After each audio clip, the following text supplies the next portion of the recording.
সংস্কারের আন্দোলন থেকে এবার নির্বাচনী মাঠে সরব জামায়াত নেতৃত্বাধীন ৮ দলের জোট। ৮ দল এক ব্যালটে ভোট করলে আসন সমঝোতার সমীকরণ কেমন হবে চলছে সেই হিসেব নিকেশ। দলগুলোর দাবি সংখ্যা নয়, প্রতীক ও দলের জনপ্রিয়তা বিবেচনায় বন্টন হবে আসন। নেতারা বলছেন মনোনয়ন প্রাধান্য পাবে জোটের শীর্ষ নেতারা। ইসলামী দলগুলোর পারস্পরিক দূরত্ব থাকায় দেশের রাজনৈতিক পরিসরে এ দৃশ্য নতুন। যদিও জুলাই পরবর্তী ঐক্যের রাজনীতিতে দলগুলো রাজপথে ছিল একাট্টা, তবে কৌশলী। অবশেষে শুরু হয়েছে জামায়াত নেতৃত্বাধীন এ জোটে ৩০০ আসনে প্রার্থী বাছাইয়ের কাজ। প্রতিটি আসনে জোটের প্রার্থী হবে একজন। যদিও এ বছরের শুরুতেই এককভাবে প্রায় ৩০০ আসনে প্রার্থী ঘোষণা করেছিল জামায়াতে ইসলামী।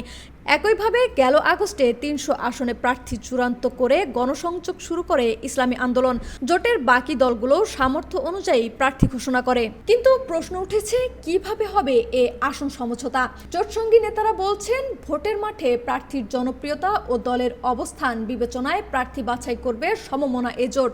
খেলাফতে মজলিসের মহাসচিব আহমদ আব্দুল কাদের বলেন, কারো শক্তি বেশি, কারো আর্থিক অবস্থা ভালো, কারো কর্মী বাহিনী বেশি।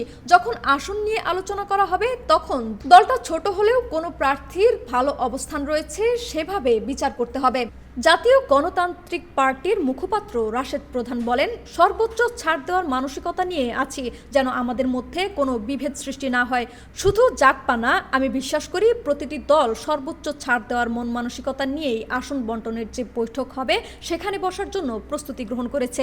৮ দলের জোটে ভোটার, জনবল ও আর্থিক বিবেচনায় বড় দল জামায়াত। দলটি জোট শরিকদের ছাড় দিতে পারে প্রায় ৯০টি আসন, ইসলামী আন্দোলন পেতে পারে প্রায় ৫০টি আসন, আর বাকি ৫ দলকে প্রায় ৪০টি আসন ছাড়তে পারে জামায়াত ইসলামী। জামায়াতের নেতারা জানান, সংখ্যা দিয়ে আসন বন্টন হবে না, বরং আসন ধরে প্রার্থী বাছাই হবে।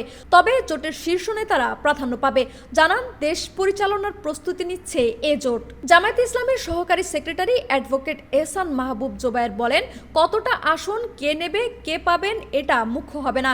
মুখ্য টার্গেট হচ্ছে আমরা যাকে যেখানে দিচ্ছি তিনি পাশ করবেন, বিজয়ী হবেন, সে ব্যক্তি, সে দল সেখানে অগ্রাধিকার পাবেন। যে দলের অবস্থা ভালো আমরা সে দলকে সেখানেই দেব এবং এক দল একটা আসনেরই থাকবে, বাকিরা আমরা তাকে সহযোগিতা করব। হয়তো আগামী সপ্তাহে চূড়ান্ত হয়ে গেলে আমরা একসঙ্গে ডিক্লেয়ার করব। শীর্ষ নেতারা মনে করেন এ জোটে আরও কিছু দল যুক্ত হতে পারে, তখন আসন পুনর্বন্টন হবে। লাবনী আক্তার, ডেস্ক রিপোর্ট, বিপ্লবী বার্তা।